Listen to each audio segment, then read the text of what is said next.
Welcome to DunnWise Perspectives, a podcast about stories of resilience and shifting mindsets. I'm your host, Doris Dunn.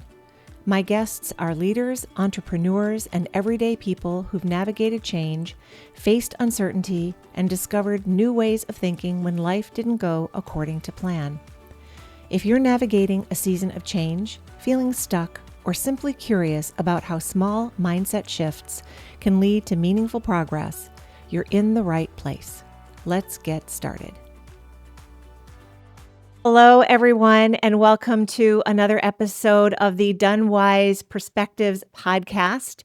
We have another amazing episode in store for you. I have Brandi Jack on the podcast with me today.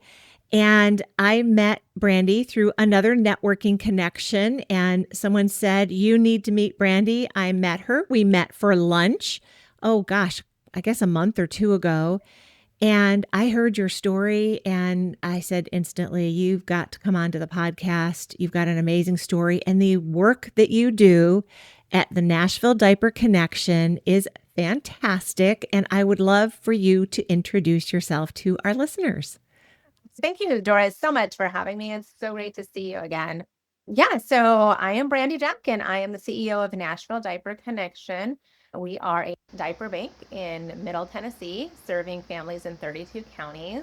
My job is to ensure families have the diapers they need so their families can thrive. What a diaper bank is similar to a food bank, similar to a second harvest. So we raise funds to purchase diapers, which we have volunteers repackage and distribute to families via a partner network. So our diapers are in 32 counties across Middle Tennessee. They are distributed via partner networks. So we don't do direct distribution to families. That allows us to get them to a variety of people in different locations who actually get to know the families and their needs. And so that's what we do, the really overview of it. We started in 2013 in our founder's garage. It's kind of the typical nonprofit story. Doug Adair is our founder, and he was at a church event. They're talking about needs in the community, and diapers was one of them. And he was there. He was ready for it. He said, what can I do to help? And that really is what started Nashville Diaper Connection. So he started in 2013 in his garage. They did about 16,000 diapers, something that I always laugh and say is really cute today. And so they did, but it was huge for that. There was no other diaper services, no other organizations. You know, that's, if you think about it, out of a garage, that's a pretty good number. Right. I had the joy of attending a lunch and learn just this week on Wednesday, and I was able to visit the warehouse and see what 1.3 million diapers, I think, is what I saw in stock. And also had a chance to practice my hand at repackaging the diapers. And I know you took a photo. I think I'm on your LinkedIn profile and attempting to try to wrap some of these diapers. But I thank you for hosting us and teaching us a little more about the diaper connection and the need for diapers. Because if our listeners are anything like me, we've heard of the food banks. We hear about needing clothing and shelter and so many other things, but we don't think about diapers. And I am someone, I never had to buy diapers. I never had an infant in my home. I babysat. I know how to change a diaper, but I never had to purchase diapers on a regular basis.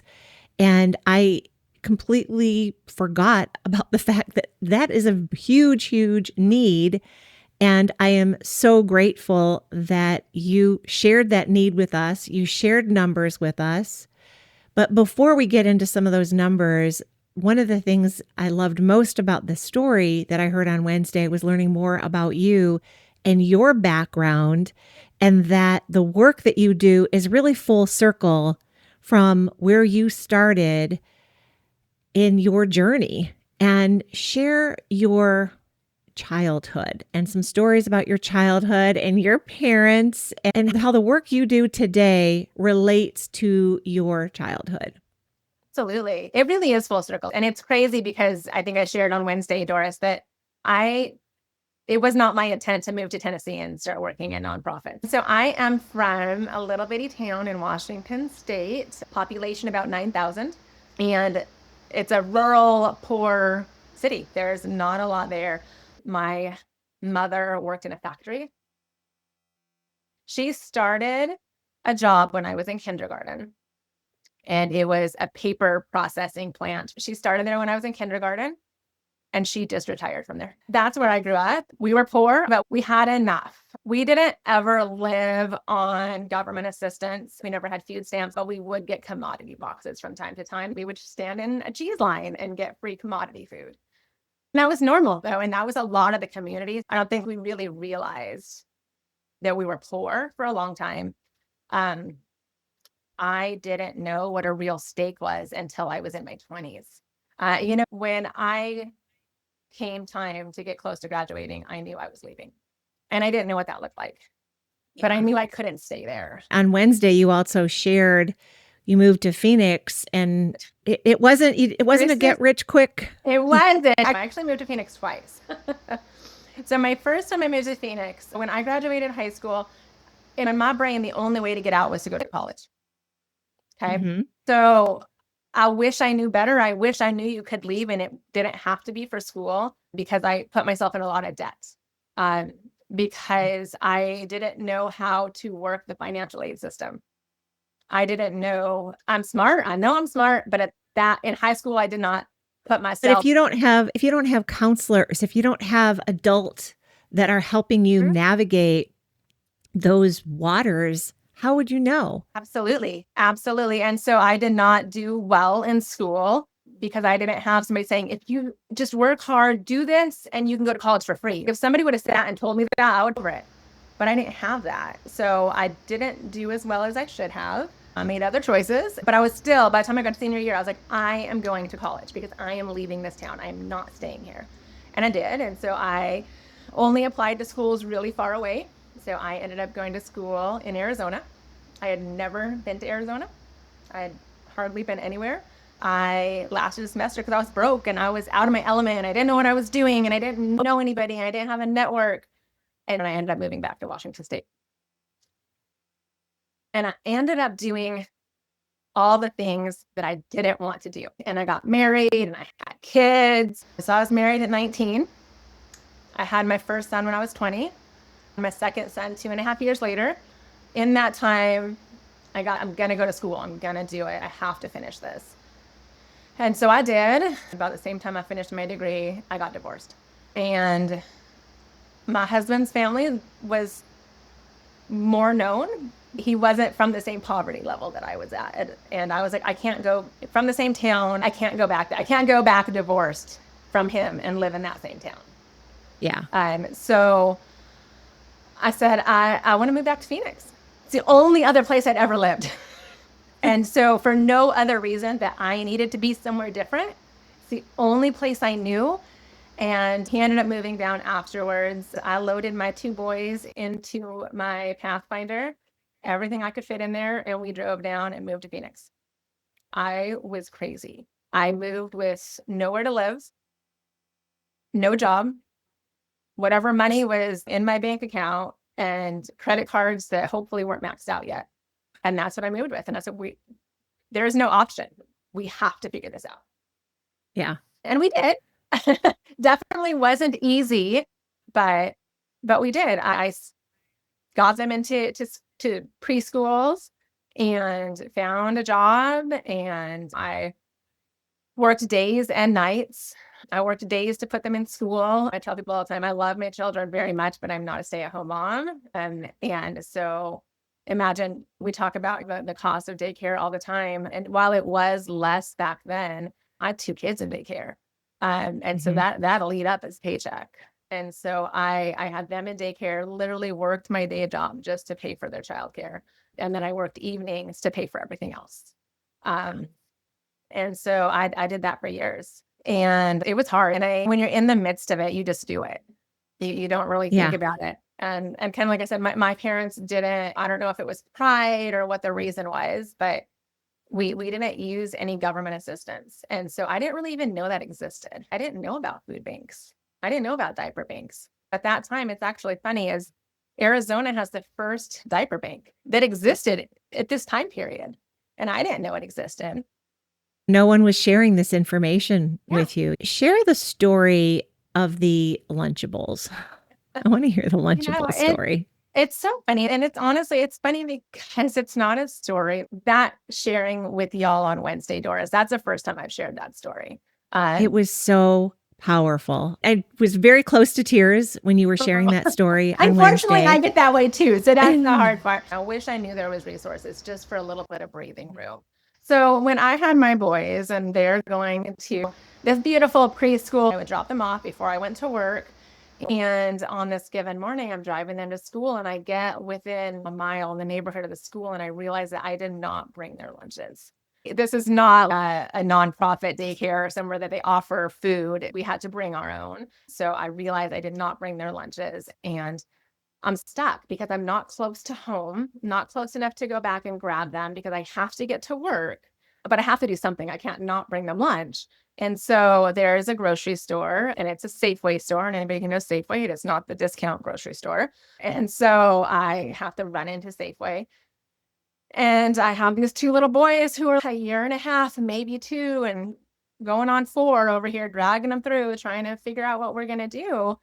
And at home, if I'm making lunch, it's a peanut butter jelly sandwich. It's going to be, what can I find that maybe a piece of fruit, probably more like an applesauce thing that's cost less than an actual apple.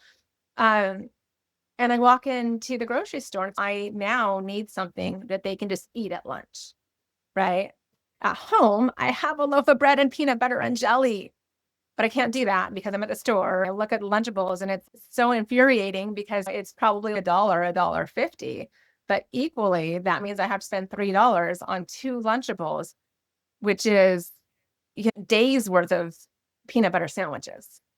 Mm-hmm. And I have no choice. I have to do this. But internally, I'm having this struggle of, I have to buy these Lunchables that are not in the budget because I have to feed my kids. That was the kind of struggles that we would have. I wish I could just buy the loaf of bread and the peanut butter and the jelly and be on my way. But then I also need the baggies and I need a knife and I need all these things that I don't have. So I can't do that either. And so you're at the store and it's taking 3 times as long as it should because you're trying to rationalize buying 2 Lunchables. Yeah. I think what's so powerful about that story is so many of us, most of us, we can't relate. If we need a Lunchable, it's no big deal. We go in and we buy a Lunchable and we don't think about it. We don't think about the internal struggle that some people have. And that relates back to the diapers and the cost of the diapers. And you said something so interesting that none of us probably think about, is that the wealthier we are, the cheaper we can get the diapers.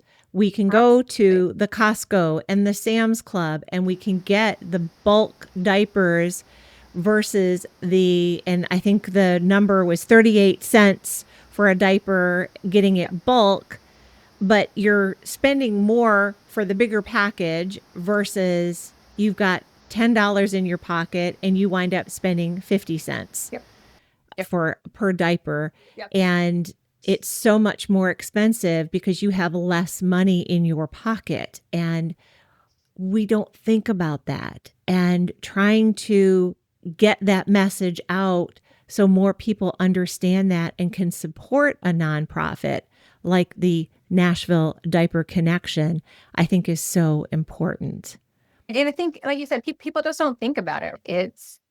It really is more expensive to be poor. I want to fast forward to your move to Nashville and what brought you to the Nashville Diaper Connection is a very roundabout story.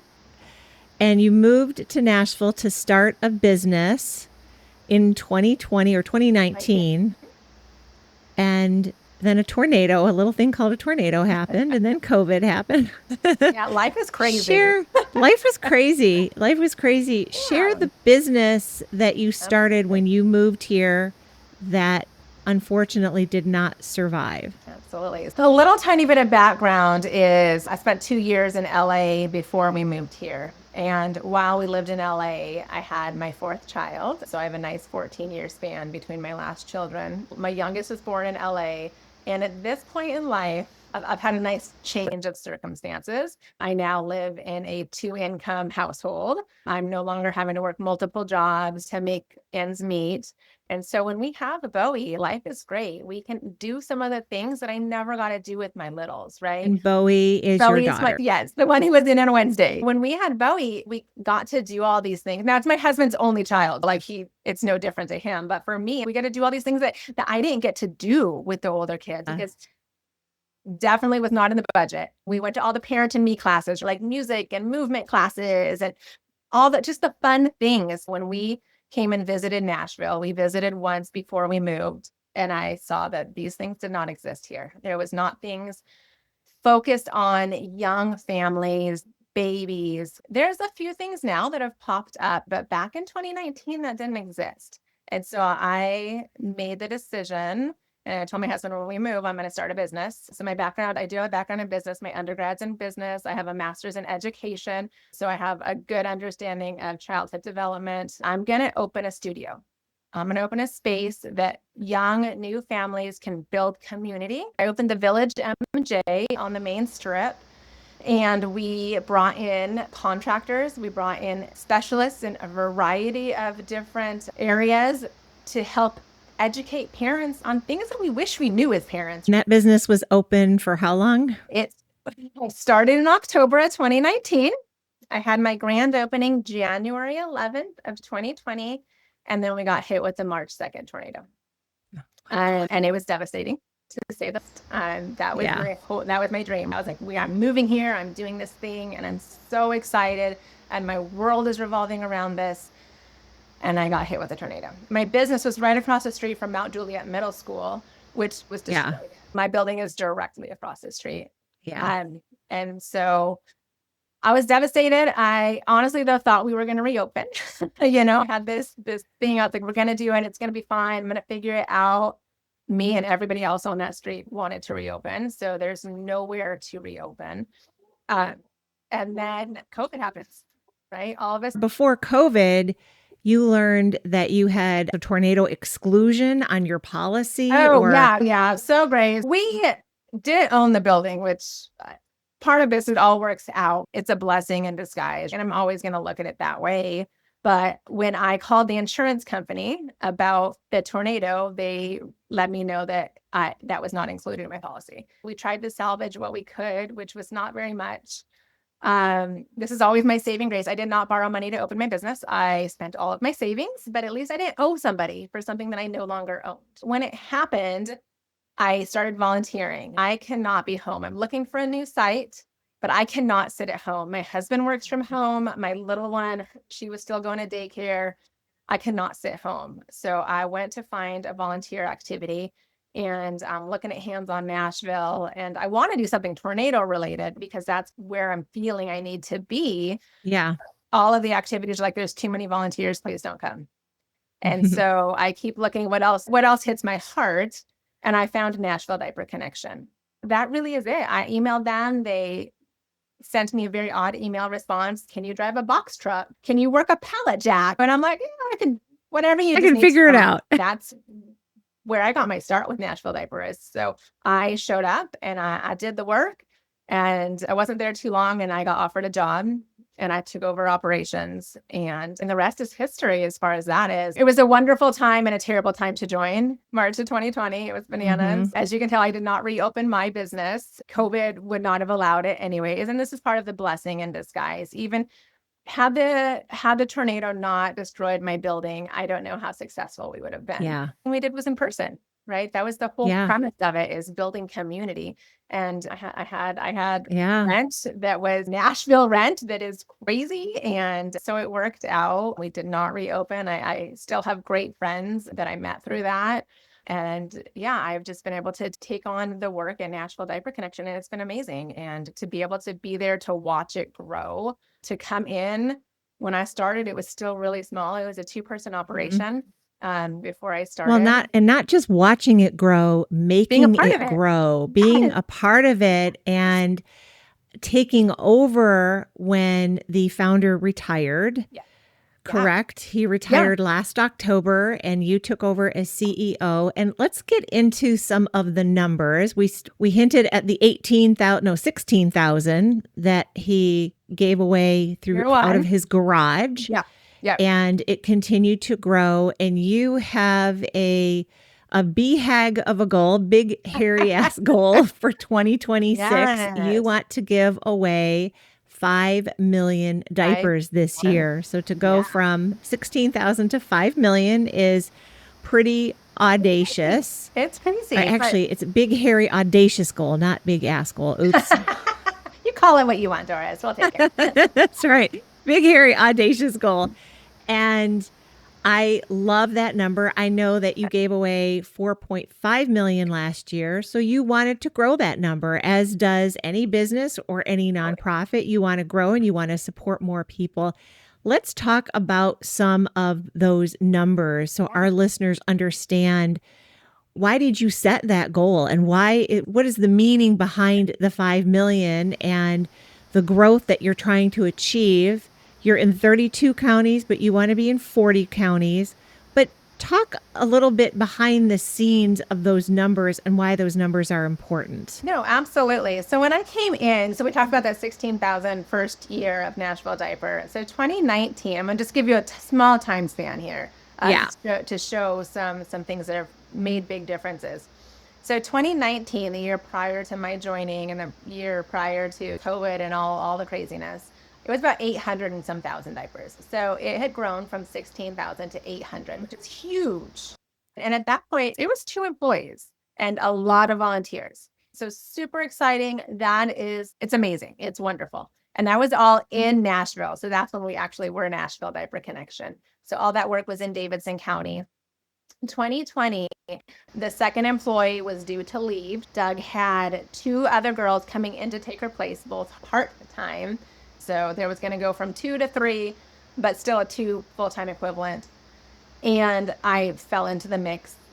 And it's funny is I actually fell into the mix the same week that these 2 girls started.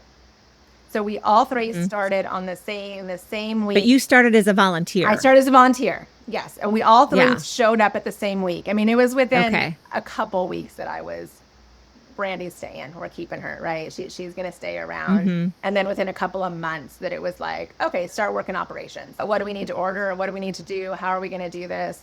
And it was exciting because Doug did some amazing things beyond just starting this diaper bank from nothing. For me, the joy was he pretty much gave me the reins. And okay, Brandi, how are we going to do this? He entrusted in me early of how are we going to figure this out. So if you remember, 2020, March, everything closes down. Our partners who are distributing diapers to the public all shut down. We have no partners to distribute. And so but people still need diapers. People still need diapers. What are we going to do? We don't do direct distribution. That is not how we function. What are we going to do? And so I'm looking and I'm trying to figure, and my brain goes to, schools are distributing lunches via drive-through. Let's take diapers to the schools. And so that is what we ended up doing. And if you could have seen the faces on these people, they thought we were bananas. So we had at that time a rickety old van. And this is going to sound terrible, but it looked more like it was going to steal children than give anything to children. We do not have that van anymore. But we had this rickety old van and we filled it with diapers. And we had a list of all of the schools doing lunch distribution. And we would show up at the schools and give them diapers. And they're looking at us like, what is this? You're doing what? If families need diapers, just give them diapers. And they don't understand. And part of it, in their defense, I'm talking to cafeteria staff who are like, who are you? I'm talking to administrative staff. I'm not talking to anybody and we did not ask. We just showed up. So nobody has told them we're coming. We just show up. And I tell them, this is a deal. I'll be back in 2 weeks with more. And we did it. We did all the schools that were doing lunch distribution. And the first couple times, they're a little hesitant. Let me tell you, by the 3rd or 4th time, they are jumping up and down. The diaper people are here. The diapers are here. They're like, people are coming for diapers and they don't even want our food. Oh my gosh. I know how important diapers are. And so we did that through the summer. Then school lunch continued. And as long as it continued, we kept going. And then we went back into our regular partnerships as they opened back up. And then we also created partnerships with some of these schools who we've been working with. So the point of that was, it was so great. So very early on, I got to start doing big work with Nash Diaper. It wasn't like, okay, here's this volunteer who we're just going to put over here and have do basic layman stuff. What can we do? How are we going to build this? Doug and I worked together, and it was great. It was amazing he just early on had the trust in me. And so it gave him some freedom and some time to chase more funds so we can continue to grow. And I tell people, COVID was either really awful for nonprofits or it was really great for you.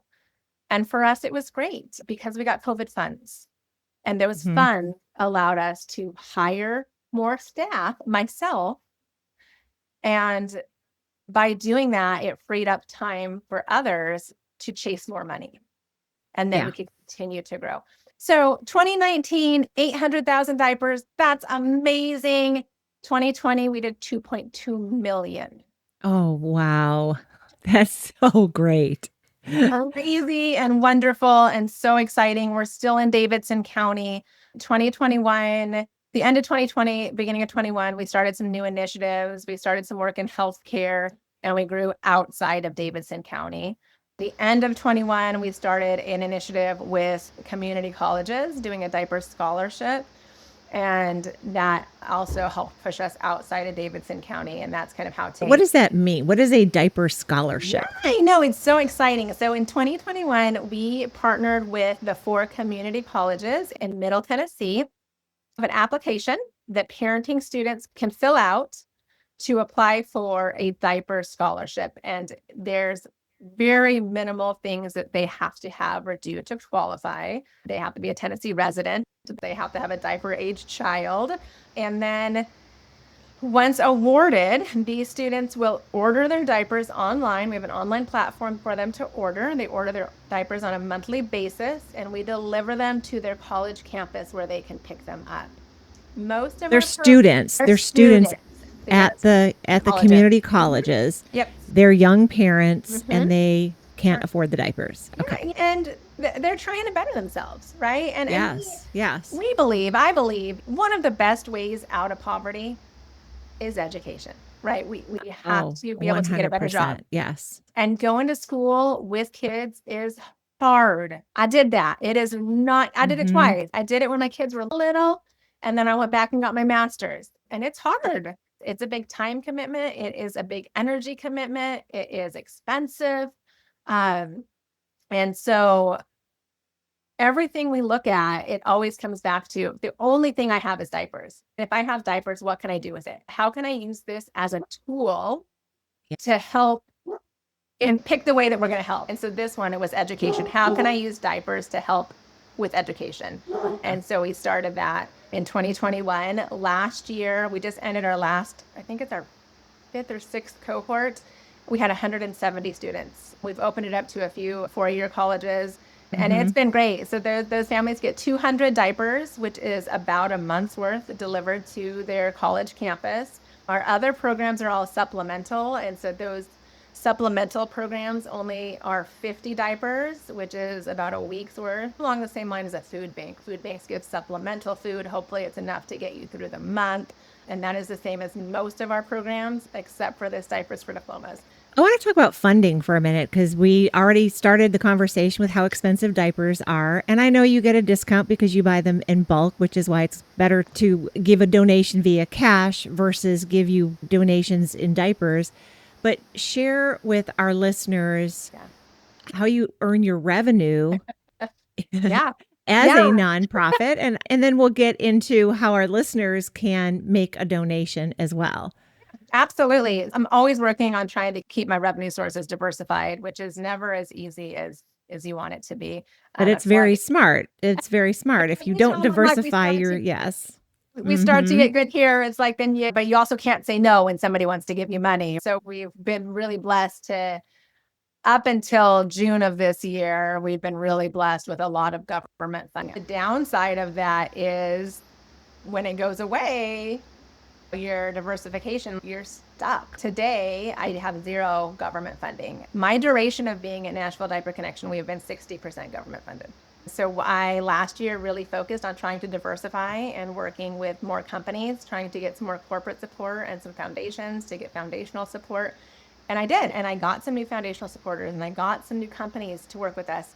I'm still chasing government funds. I'm going to keep chasing them. But as of this moment in time, I have zero committed government funding, which is a little scary.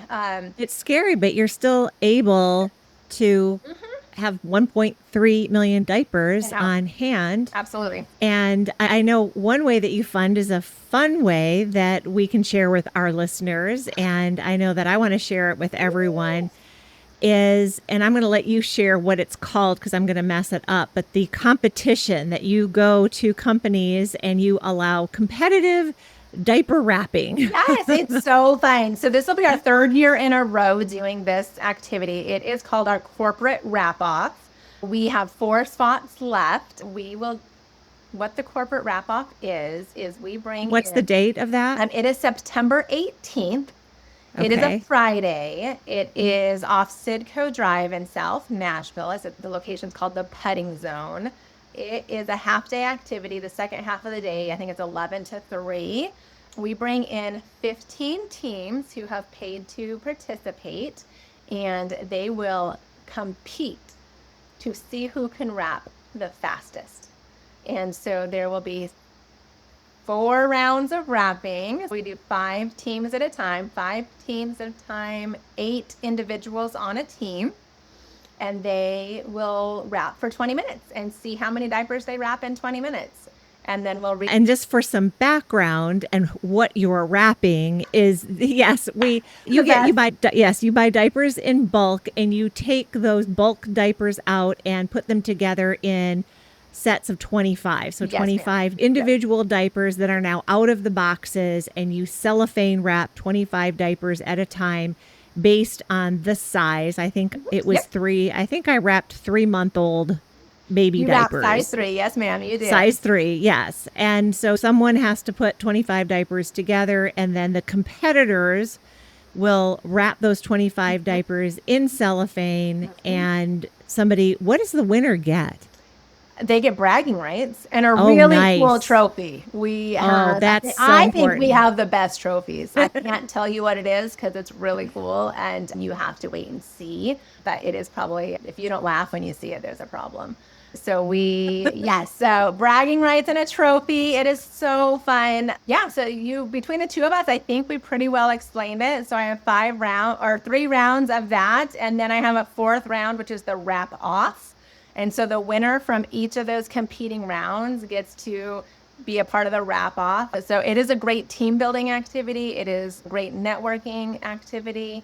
And we just have a really good time. So it's wrapping. And then there's other activities to do while the teams are there. You're not just standing there watching people wrap. It is at the Putting Zone, which is an indoor putting green, which is super fun. And so there's some fun things like that and some side activities to do as well. And definitely keep us on better. You need to come and talk to me because I need to talk to people some more.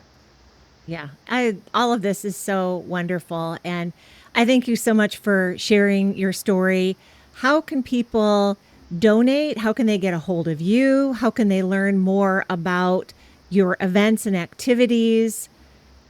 Absolutely. So share that. Our website, which in the next, probably by the time this is aired, Doris, we will have our new website up and running. So I'm super excited. It is really long. I apologize. It is just Nashville Diaper Connection.org. Lots of information on there about us, donation link on there. That is the easiest way to donate. You can always send me a check. My mailing address is on there. It's a P.O. box. Please don't ever send anything to my physical address. It will probably get lost. Doris will attest. I work in an active warehouse with multiple companies, so mail is not really guaranteed in there. I do love checks at the P.O. box, though. So that is donating monetarily. We actually just added some new diaper donation sites, and as much as, monetary donations do go much further because we have partnerships with manufacturers. We also know there's lots of families who you got gifted a bazillion newborn diapers that you're never going to use because those babies Yep. grow really fast. And we do take those. We also take open packs because, again, babies grow really fast. And so on our website, there's the full list of donation locations. But I'm really excited. We just added a few new ones. A super fun activity we did last year, we're going to do again in the summer of next year, is a family-friendly putting evening. We had dinner. What is it called? It has a wonderful name. It's called Putts for Butts. Putts for Butt. Adorable.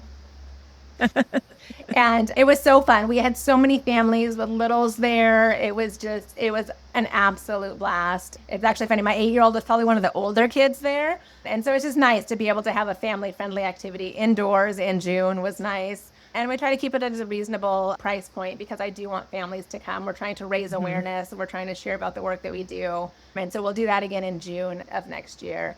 Monetary donations to the website or sending a check. Donations, locations are on the website. If you want to reach me, everything's on the website. Websites are so easy. And I will have all of those links in the show notes as well. Are there any questions I didn't ask that you want to answer? It's not so much questions. It's some things that we talked about was just, I think people don't realize we talked about how expensive diapers are, right? It's just a general term. But what it really comes down to, on average, diapers are costing families $100 a month. And when you think about it, that's for one kiddo. If you have two kiddos in diapers, that's a huge chunk of your paycheck. The other piece of that is the requirements of daycare centers and things like that. The fact that daycare centers require diapers to leave your kiddo at daycare, I think that's a huge thing that people don't think about as well. And I was shocked to hear that they require 6 diapers that they have to change every 2 hours, whether they're used or not. Yeah. And so they're literally throwing perfectly good diapers in the trash because they have to change every 2 hours. Yeah. And there's that part of me that I understand. I get it. It is a health regulation, right? But there's that other part of me that's the poorness in my heart is that tells me that these are just getting thrown away. And that's a chunk of people's income is going to take these diapers to these daycare centers. And if you don't have them, the daycare centers can turn you away. That's a requirement. And I know I've talked to my share and they're like, we try not to turn people away if we can help it. But equally, they have to have a way to change these babies. So that is something that I think I wish more people knew. Are you able to partner with any of these daycare centers and give them diapers so that you can help those families that can't show up with 6 diapers? Yeah, I love that. So we actually just started a super, for me, it's amazing initiative. Those little people are my heart. So we just started partnering with daycare centers this year. And so I'm working on partnerships with all of the nonprofit daycare centers in Davidson County right now. I am talking to all of their executives. And so we're in the process of getting contracts signed to be able to have diapers there for use by the staff, and then also to be able to send home extras to the families who need them. So I'm really excited about that. Yeah. Yes. I know you're going to hit your goal. I just have confidence in you because I know you now, and I have confidence in you. And I hope our listeners are feeling very generous as they listen to this episode and that they want to make a difference. And even the open packs, like you said, I see it on the neighborhood Facebook page. Oh, I've got extra diapers. Does anyone need any? And I'd love to be able to just share that information. Say, hey, your open packs. You can donate those because there are families in need that can't afford those diapers and consider the donation rather than just giving them to a neighbor. Yeah. I love that idea. No, I appreciate it. No, I absolutely appreciate it. We're doing the work. We're gonna do it. We're gonna hit all 40 counties. And so why you are asked really 40 that's all Middle Tennessee. My goal is all of Middle Tennessee. The need's there, and we're gonna fill it slowly. Yeah. Thank you so much for joining me today, Brandi. I really appreciate it. I'm so glad that we met when we did. And I am looking forward to that diaper off or whatever that competition's called. The wrap off. I have to at least come and visit, even if I don't have a company to submit. But We'll definitely get the word out and we'll fill Absolutely. those last 4 spots. I super appreciate you, Doris, and I look forward to all of our time together. Thank you. Thank you for listening or watching this episode. If something from today's conversation resonated with you, I'd love for you to share this episode with someone who might need it, or take a moment to reflect on what stood out for you. You can find show notes wherever you get your podcasts. And if you enjoy the podcast, subscribing or leaving a review helps more people find these conversations. Until next time, keep learning, stay curious, and remember, sometimes a small shift in perspective can change everything.